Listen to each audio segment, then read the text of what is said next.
Hey guys, welcome back to the farm kitchen. Of course my voice is going again. I wanted to bring you along because today I'm going to try to make some cheap but filling breakfast things. If you saw my short with the croissants I got on sale, we're going to use those, and then a breakfast burrito that I put together. It might not be the cheapest, but it's cheaper than running to the gas station or the store and getting like a $3 burrito, I think. So we have bacon in the oven. I think I have about a pound in there. And then I have about 2 pounds of sausage going in the skillet here. If you hear all the sizzling over my voice, that's what's going on there. Okay, bacon is done. I overdid it a little bit. Funny story. Growing up, my cousin was my best friend, and she lived right across the road, so we played all the time. But we used to play restaurant, and we got into this huge argument as to how to cook bacon, on top of the stove or in the stove. So I texted her the other day. I was like, do you cook bacon in the stove still? And she said, yeah. So I decided to start cooking bacon in the stove the other night. I burned it the other night. I pretty much burned it today. But part of it is I read something where you put them in a cold oven and then turn the oven on to 400 degrees, cook it for about 20 minutes, and then you have crispy bacon and not burnt bacon. Well, I still have burnt bacon. And she still cooks it in the oven. Okay, it's actually like a couple hours later. My bacon and sausage are cooked. Typically, I cook 1.5 dozen for 6 large tortillas, the grande tortillas. I don't have enough eggs today to do everything I want, so we're gonna deal with 6 or 12 eggs and maybe fill it up with more sausage or cheese or whatever. I've already cooked 2 pounds. I usually do 2 pounds, 1.5 dozen eggs, and then a sprinkle of cheese on each tortilla. So I just crack them, scramble them as I go. There's a little bit of grease left from the sausage, and that's it.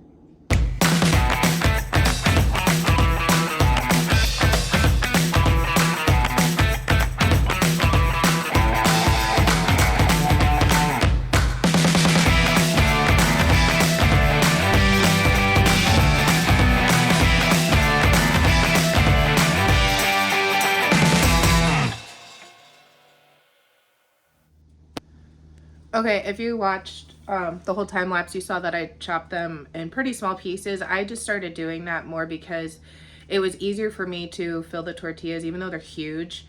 I found that the bigger pieces just didn't like lay flat enough, so when I started piling other things on there, it just like went everywhere. And then when you're cooking them, it just seems to be a little more even in the cooking and building things. So I just tend to chop my eggs and my sausage into a bit finer pieces.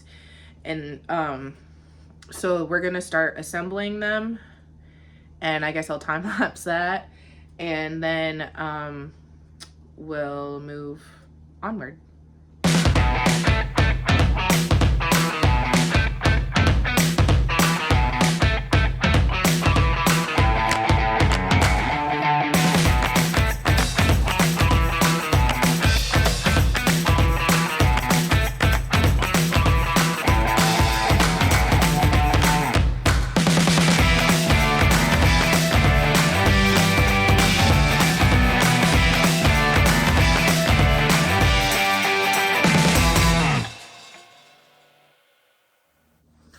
Okay, as you saw, I wrapped them in wax paper. I prefer wax paper over plastic wrap. I hate dealing with plastic wrap to begin with, but when I put these from the freezer into the microwave, the wax paper seems to hold up better. I've had plastic wrap melt kind of, so I don't really want to deal with that. And it is a tiny bit more buffer with a hot breakfast burrito once it's in the microwave. So typically I will pull these straight from the freezer, put them in the microwave for like a minute, turn it over, put it in for another 30 seconds to a minute. I really detest frozen egg and sausage, but and sometimes I'll let it sit there after that first minute so it kind of just warms itself through, and then flip it over. It depends on how my morning is going, because sometimes I have to walk away and like dress Ellie or something, so that helps heat it all the way through. You can put like a piece of tape over this end. I just put them in a bag. I put 3 in a Ziploc bag, and when I pull it out, I usually put it the little loose end up, and then because it's still frozen, and then the second half I'll put it loose end down, and I haven't had a problem with that. So wax paper usually fit 3 to 4 in a Ziploc bag. I will reuse the Ziploc bags because they're not dirty, so if I have extra non-dirty ones, I'll throw them in there. And then they just go in my freezer straight the way they are. Sometimes I'll put 3 in my upstairs freezer, or yeah, 3 burritos in one bag in my upstairs freezer. And then I'll put the other Ziploc bag of 3 downstairs so I forget about it and I'm pleasantly surprised later, because I could eat these like 2 meals a day. I love them. They're simple, but I love them because I love breakfast. It's one of my favorite meals. I actually have some pumpkin pancakes in the fridge that I told myself I was gonna freeze so I could pull them out later, but I'm pretty much eating them for breakfast anyway. So that is one breakfast down. Okay, so I did a short the other day. I found croissants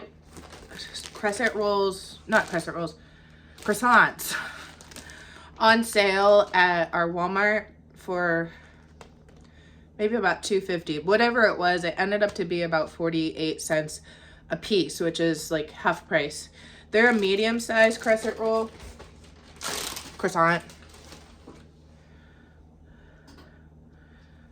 So I think they're a little on the small side for my appetite, but it's probably best that I downsize a little bit. And if I'm super, super hungry, or Colton's super hungry, we can always eat too. So I am short on eggs because I've been having to buy eggs and I didn't really plan accordingly today. But I'm gonna add some milk to my eggs to make them go a little farther. And then I'm just gonna whisk it. I am gonna add some salt and pepper this time. I didn't add it to the scrambled eggs I did for the burritos, just because to me there's enough seasoning in the sausage that I don't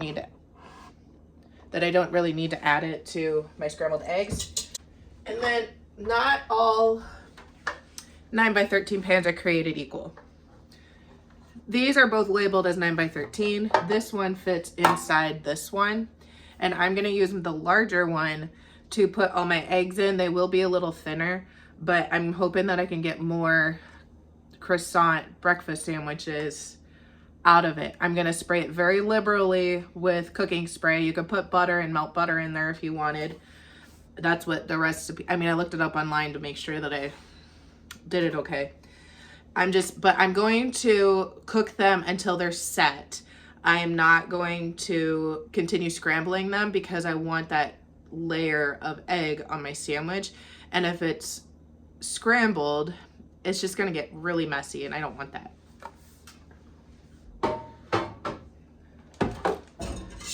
So they're pretty much scrambled. If you like a different texture, you can put them in a mixer and whisk them up if you want. They'd make them more fluffy. I think I got 8 eggs in here and maybe half a cup of milk or so.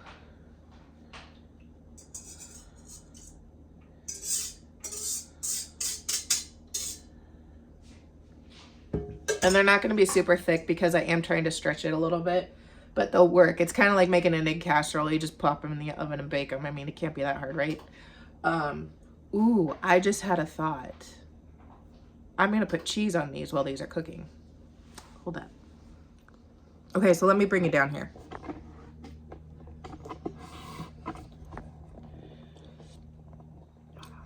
Guys, I have almost half cheese, half egg.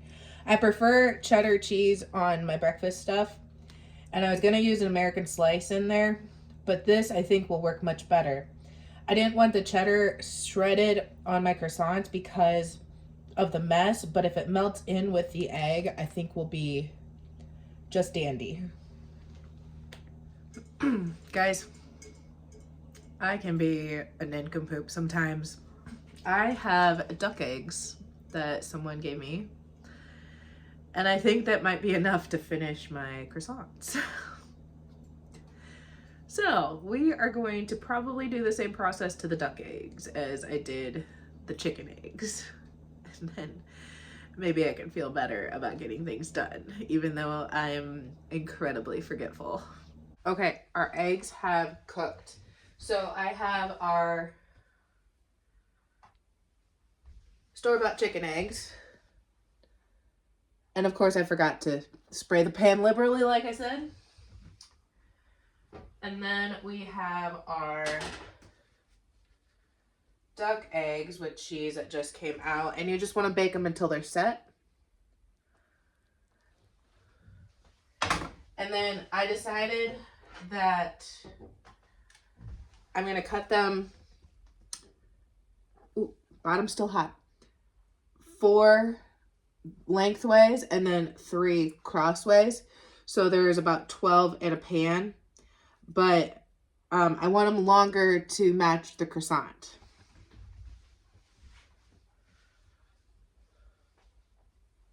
And then I think I figured out 1 slice of bacon will pretty much be enough for each croissant.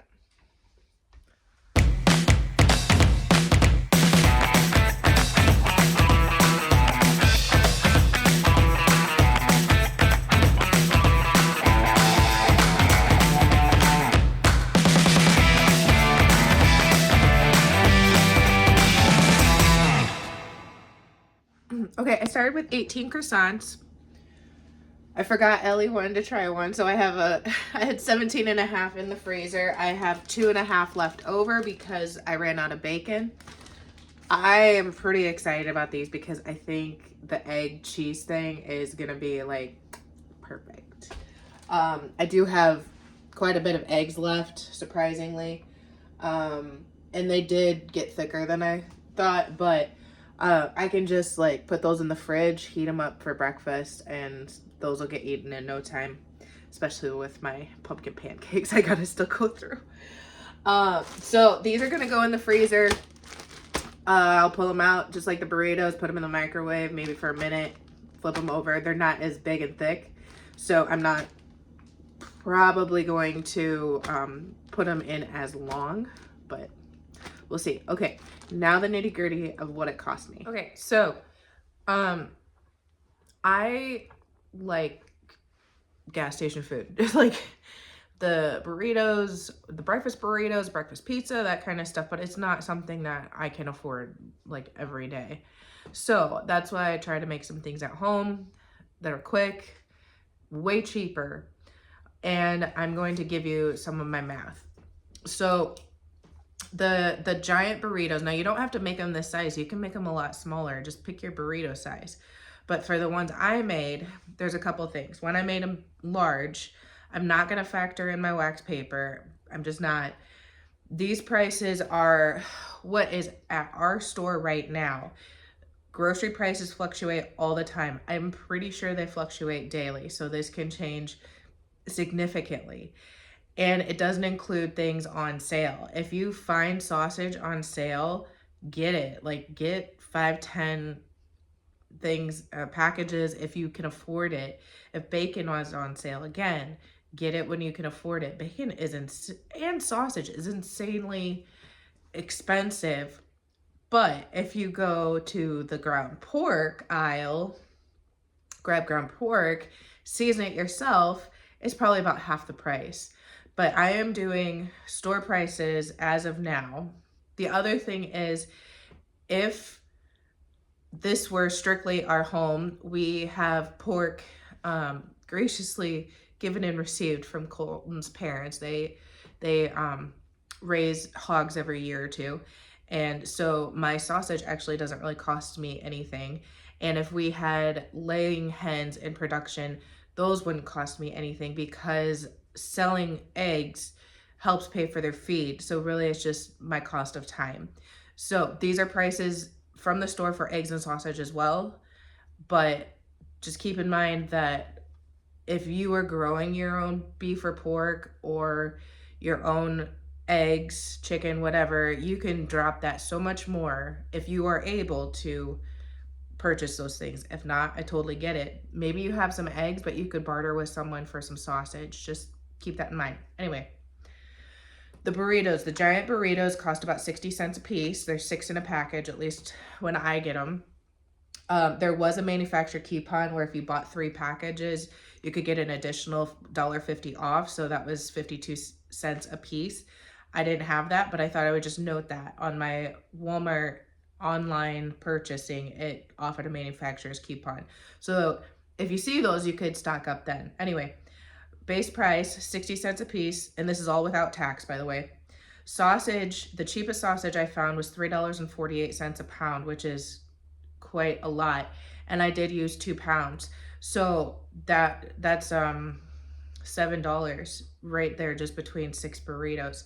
So it's $1.16 per burrito for sausage.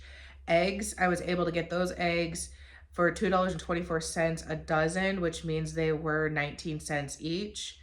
But because I usually use so many eggs, I usually use 18 eggs total, it's usually 56 cents a burrito. But because I was cutting way back, it was more like 20, 30, 38 cents a burrito, which makes me wonder if my total's correct. Cheese in those big bags, that they're 5-pound bags, is 22 cents an ounce. And I would assume I used an ounce. I don't know. I didn't measure it. It could be more, it could be less. If you don't like cheese, you can leave it out. You could also add shredded potatoes. If you have extra potatoes, throw the potatoes in there. It'll give you more bulk. But the cheese was 22 cents an ounce. So total, it's $2.98 per burrito, which is similar to the grocery store or gas station burrito. However, mine are probably like twice as big. They fill me up, and it takes a lot to fill this girl up. And if I didn't have to pay for sausage and eggs, they'd cost me $1.26, which is pretty amazing. When's the last time a meal cost you $1.26? Like, we're talking 70s. Okay, for the croissants, I did get those on sale, but once again, find them on sale. If you don't want to pay the total price, don't buy them. Find something else. Put it on toast and in the freezer. The croissants were 48 cents a piece. Bacon runs, the cheapest I found was $4.63 a pound. And I had to Google how many slices of bacon are in a pound. 16. So I got 18. I got 15. Well, I did eat a slice, so I would have gotten 16 slices. So that is 29 cents a slice. Cheese, I think I only used a half ounce of cheese, honestly. I used a lot in the eggs, but I don't think it was much more than, I don't think it was an ounce per croissant. I think it was half an ounce. So I put 11 cents.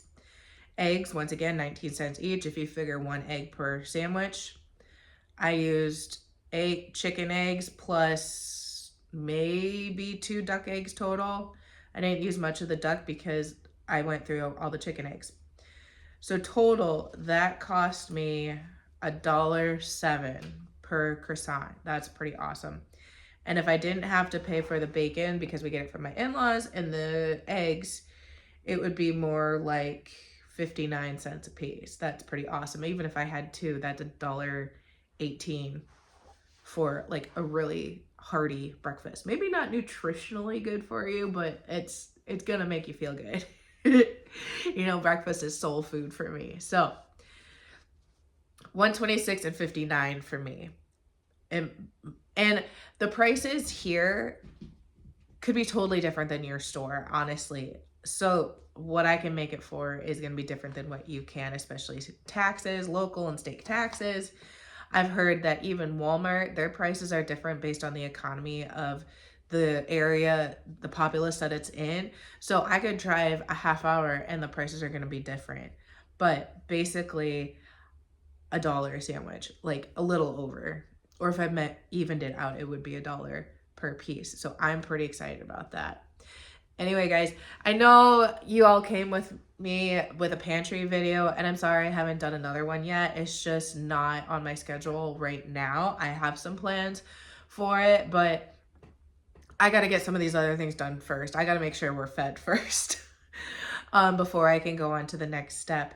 And I do have some fun things that came in the mail and working towards canning. I can't thank you guys enough for the encouragement that you've given me.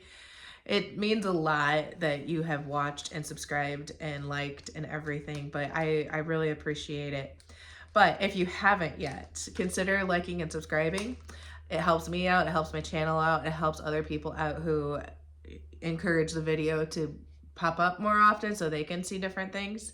But anyway, thanks a lot, guys. Thanks for coming to my farm kitchen, and we'll check you next time.